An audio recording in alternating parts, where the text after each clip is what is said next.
Well, hello, and welcome back to a fine edition of Ghost Stories Told from the South. I'm your host, Stephen LeBooth. I hope this doesn't scare you, but we've got some great scary stories for you today.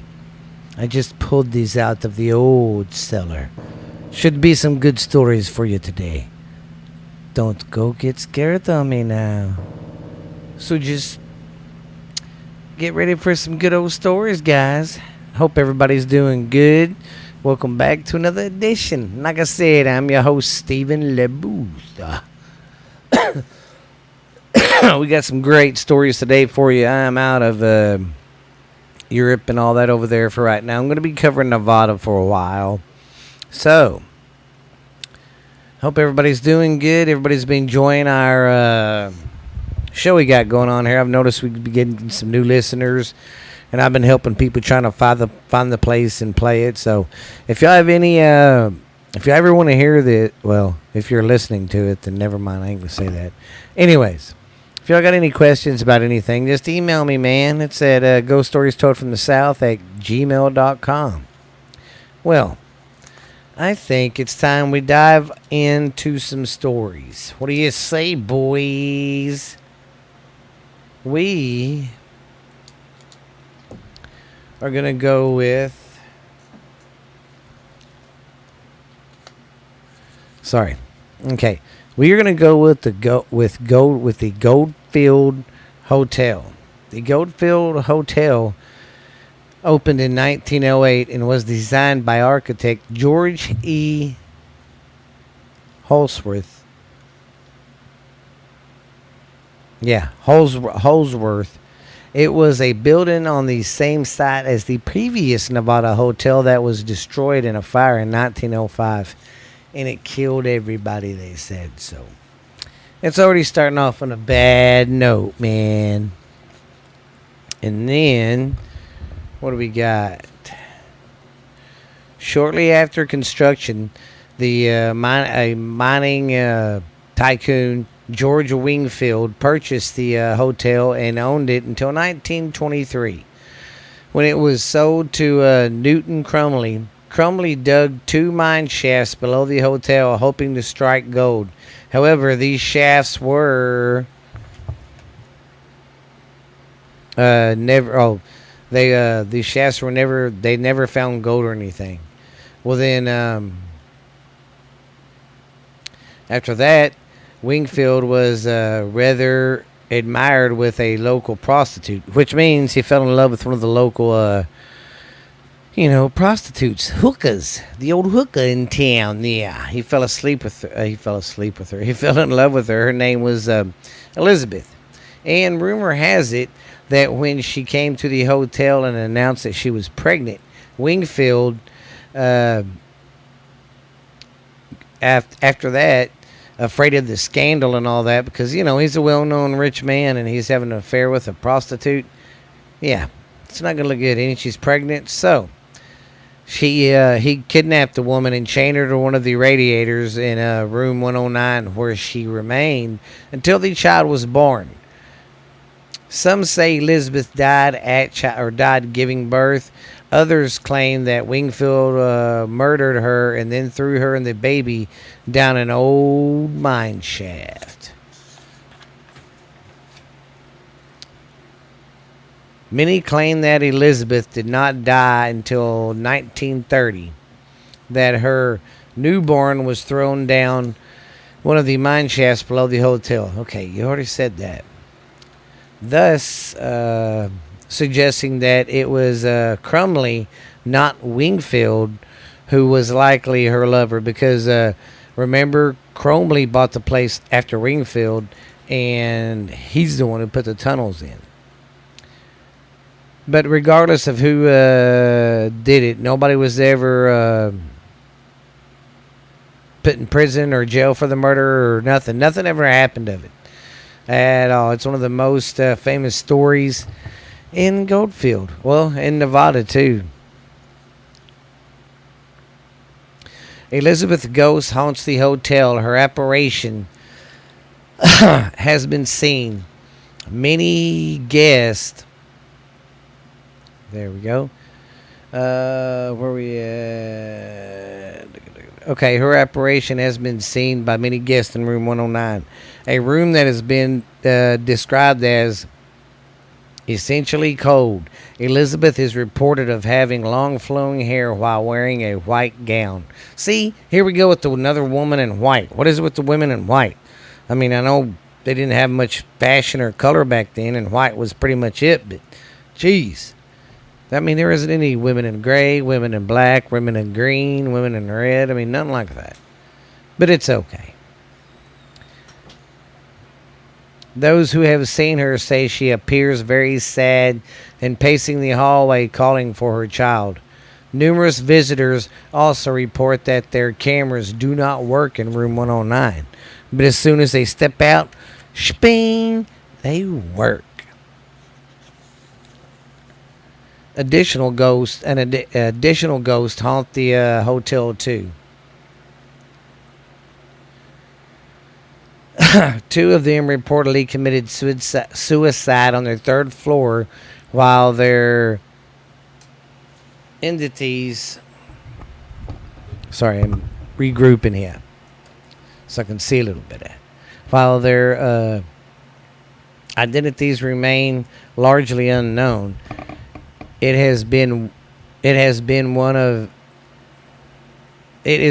that one of the men who jumped to his death and the other woman who hung herself. Additionally, the main dining room is haunted by a mischievous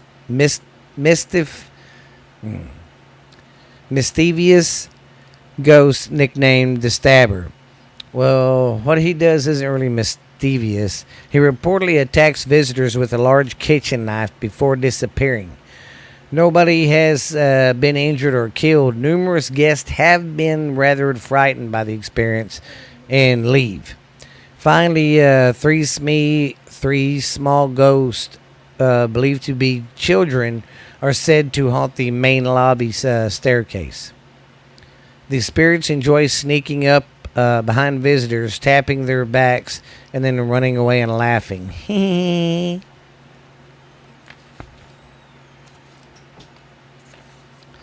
Even George Wingfield himself is said to haunt the hotel as well. His trademark cigar smoke and random ashes are found everywhere. God, sorry about that, guys. God, that's one thing I hate. I need to find some better mics because when I move my papers and shit like that, that happens. And that's a big old no-no. Okay.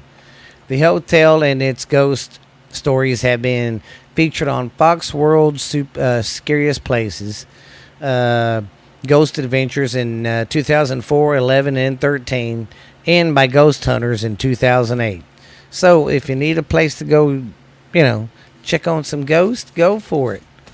I didn't check into it. I don't know if you can rent the place or get tours, but check it out. It's the Goldfield Hotel in Goldfield, Nevada. Tell them Stephen LeBooth sent you. Okay, now some of these are kind of long and some of these are like really short, so bear with me.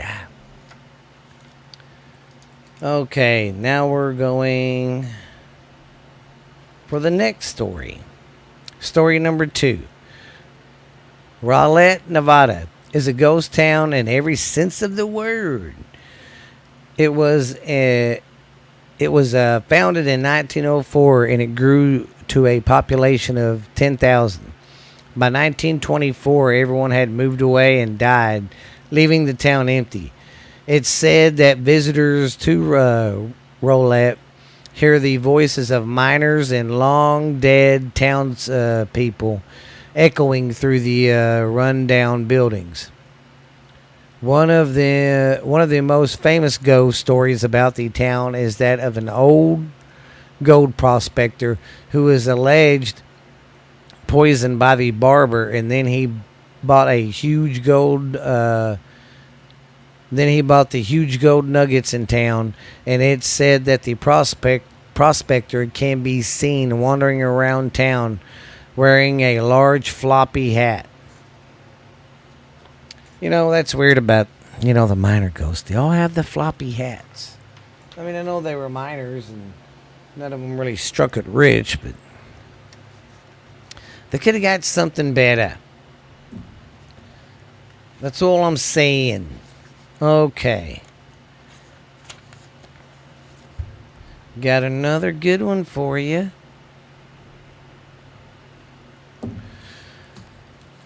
We have Big Jack Davis, the Nevada outlaw. That story is from the 6 Mile Canyon in Nevada.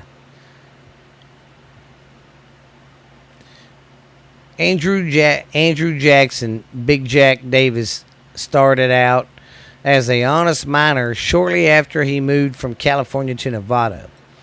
The course of his career changed, though. A well-educated and intelligent man, Jack Davis had been mining in Sierra Nevada mountains. But when he did not find his fortune in gold, he moved to the Comstock Lode in Nevada territory in the late 1859. This time, however, rather than working as a miner, he felt his future might be made in providing services to the miners rather than carrying on the backbreaking work of actually mining, and soon built the first stable in Gold Hill. As he soon got tired of shoveling hay and grain and manure and all that, and keeping up with the livestock, Davis then leased a small building, small bullion mill in 6 Mile Canyon, east of Virginia City, Nevada. The mill, in addition to providing services to area miners, was also doing a bit of underhanded work. By all appearances, Davis was a legit businessman, but he was also leading a double life. At night, he would round up a bunch of thieves, a bunch of his crew, and they'd get together and they'd rob the money trains coming in, stagecoaches coming in, all that stuff. He did it for a long time, even trains. So, stagecoaches, all that stuff. He was robbing, him and his buddies. And then what he would use his mill for, he would melt all the gold and the metal down. Yeah, so he had quite a little thing going. Then he'd burn the bodies. But I don't know if they said if he burnt the bodies, but he did burn the evidence. He did do that. On November 4th of 1870, Davis led the gang in holding up the Central Pacific Railroad between Verdict and Reno, Nevada, along with five other gang members, and they boarded the train at Verdict, and when it reached a district, let me start all over again. They got on the train and rode the train at Verdict, and when they reached their destination, a stretch of track paralleling out the Trucas River, the robbers split the pen behind the express car, and the passenger coaches fell back. So they took them to the edge of this railroad, supposedly, and was getting rid of some of the trains there. Then they ordered the engineer to pull and stop at an abandoned stone quarry, and then robbers rode off with nearly 40,000 in gold and silver and coins. And back then, that was a lot of money. The outlaws had a good job robbing the train and getting the loot into their pursuers. They would be undone by R.J. Jones when he began to spend his share of the loot foolishly, unable to explain his newly found wealth. He was picked up and questioned, and basically he turned on everybody and got everybody caught.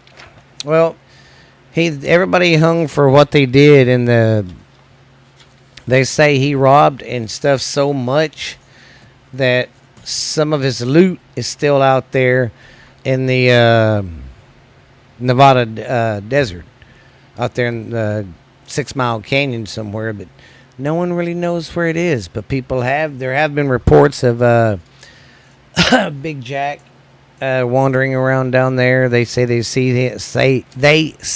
have said they see him and some other spirits around there, but his is like the biggest one that they see.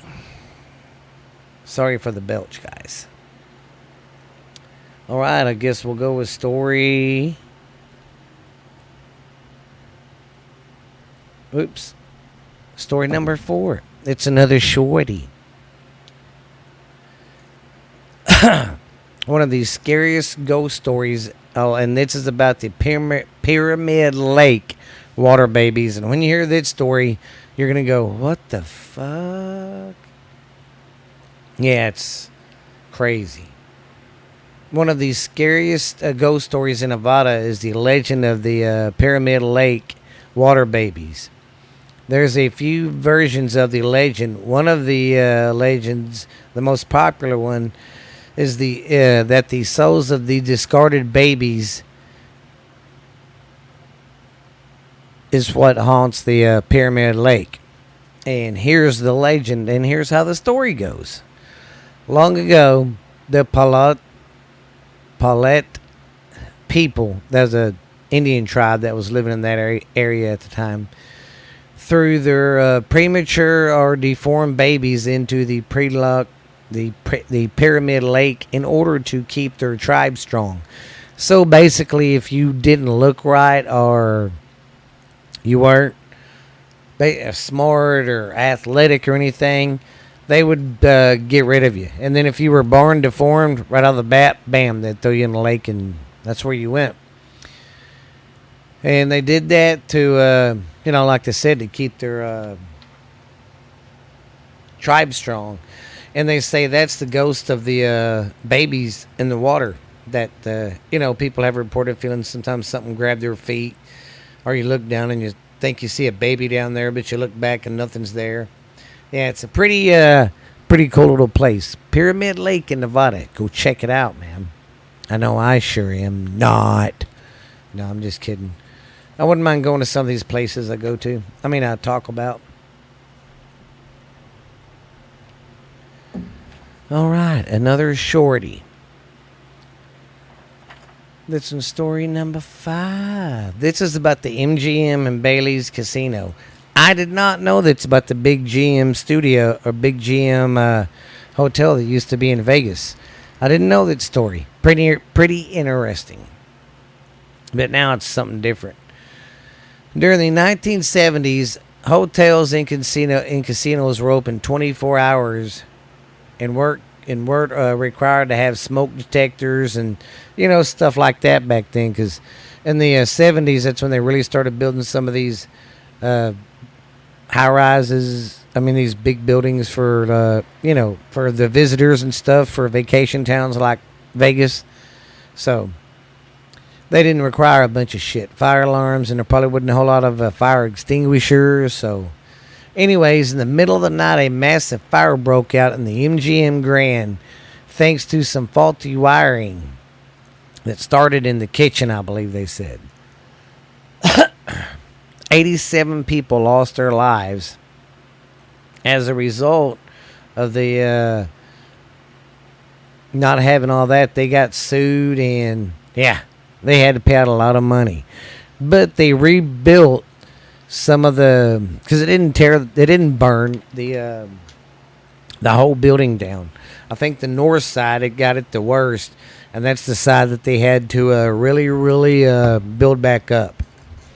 So that side is where they see a lot of activity. They see this. The stairwell is really active. The hallways, of course, and of course the stairwell. And they'll say sometimes you'll see catch a glimpse of a stranger in like older looking clothing, you know. So if you're ever at the now it's called the Bailey's Casino. So, but if you're ever at that casino and you see something, it's probably one of the people that died in a big fire. Okay, we're gonna go over story 6, the Rob Canyon tragedy.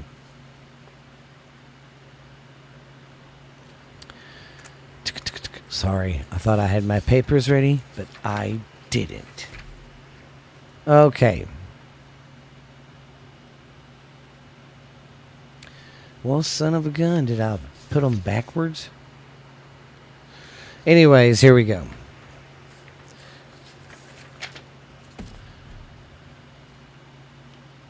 Now, this is, of course, I said it's the Rub Canyon tragedy.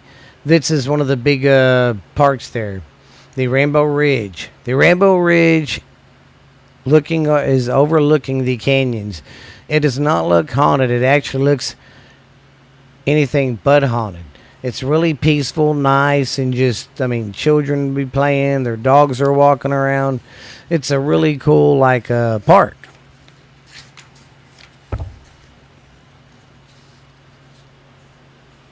And it's actually a very nice place, people say. They have playgrounds, walkways, basketball hoops. They have picnic tables. Real family-oriented kind of place.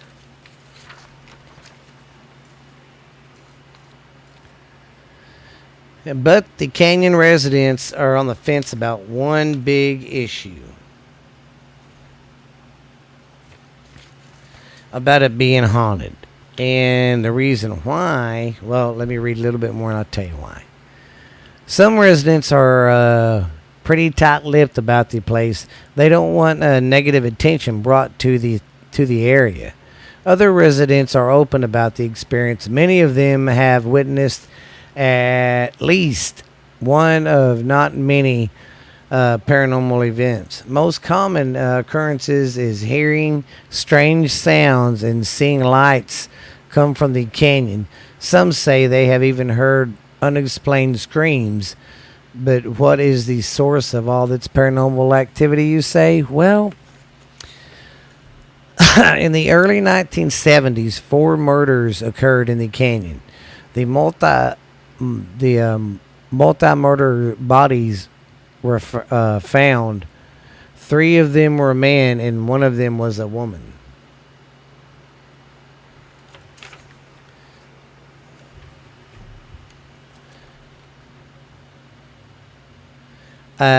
Anyways, 3 was a man, 1 was a woman. They was found off the trail and the case went cold. It never got solved. No one could ever get any leads on it. And no other murder happened since then. It was just the 4 murders and bam, that was it. Well, people here, ever since then, there have been reports. Sorry if y'all heard that bang. That was me and my microphone again. I'll get that fixed by the next show, guys. Yeah, see, it never got solved, nothing. Not even one little smidgen of a lead. I mean, there was nothing left at the scene, they said. So it was a pretty sad situation. People lost their lives and can't find the goddamn murderers.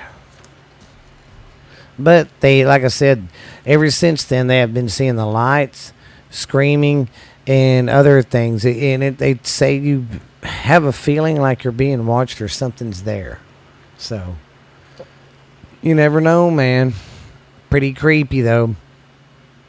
You got to think something like that happens and nobody knows about it. There's going to be a lot of crazy stuff. I mean, just in general. But that's why I like going to older places, because the more the history there and stuff, you know, especially if it was a well-traveled area. But we're going to go over the Belle H. Robinson Middle School.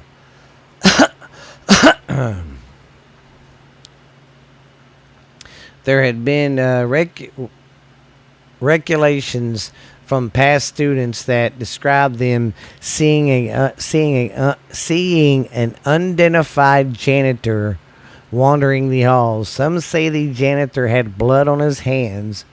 One of the known patterns of that story was this haunting had happened when they were new students at a school. Having moved in from their previous location, the reason as to why the janitor is haunting new students rather than the regulars is unknown. What also is unknown is how the specter of the janitor happens in the first place. At this point, there seem to be known reports of suicides, homicide, or even accidental deaths that have occurred in the middle school grounds. The ghost will appear at random times of the day and will often disappear. Some of the students recall seeing the ghost outside of the school grounds. There had been reported that one former student that lived a few blocks away from the school would often see the ghost follow him home and then disappear out into thin air by the time the student reached the front yard.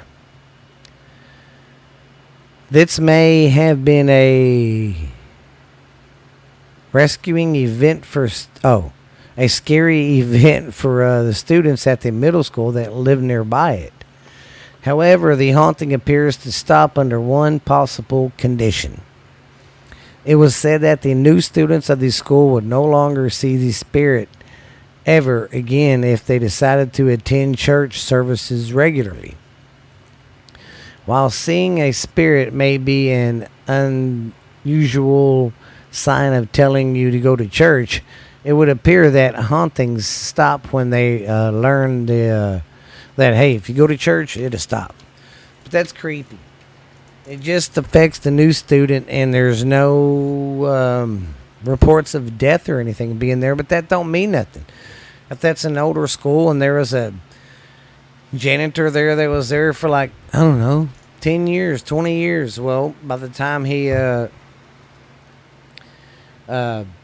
retired or he had died or something, he was, in that routine every day of going to work and going to the school and scaring the kids. No, I'm just kidding. But I mean, that's one thing I have noticed, that a lot of spirits still come back after they're dead if they're stuck in a routine and stuck in limbo, they say. But that's a ongoing deal I really have noticed about how, if someone's at a place for a long time, how they just keep going when they pass away. Well, you guys have always been good. I hope you enjoyed some of these fine stories tonight. And if I go too fast, I'm sorry. I'm late recording this. This 4th of July weekend fucked me up. I'm off one day. This has been off one day recording. So yeah, and then I got all my other podcasts to do. So yeah, I'm a busy man, but it's okay. I like to scare my fans. But if you guys like this, man, keep hitting like. Let's get more subscribers, more downloads. Keep going. You're doing good for me. Keep watching my likes and my followers go up too, guys. I appreciate it. Give us some 5-star reviews on iTunes and stuff, Amazon and wherever. And our YouTube channel is getting caught back up. I think it is caught up all the way now. Go check it out. But yeah, it's just been a long week and I'm tired. But I'm going to hit the books hard this weekend, get some shit ready. And Wednesday is going to be a booty good show. I'm going to be more energetic and more into it, guys. Sorry if I'm not. It's not that I don't like what I'm doing. I love doing that stuff. The scary stories and all that's awesome. But it's been a long week. Had Monday off because of 4th of July. And yeah, it's been fun though. Can't complain. But you guys keep me going because I know we get to do another podcast another day. But y'all guys check us out. We're on Facebook. We're on Instagram. So check us out. We will see you later. But this has been Stephen LeBooth for Ghost Stories told from the South. I hope you enjoyed yourself, my little chickies. Don't scare yourself tomorrow or whenever you listen to this. But you guys be good. We love you, and we will holler at you later. Next Wednesday, faux show, baby. Bye.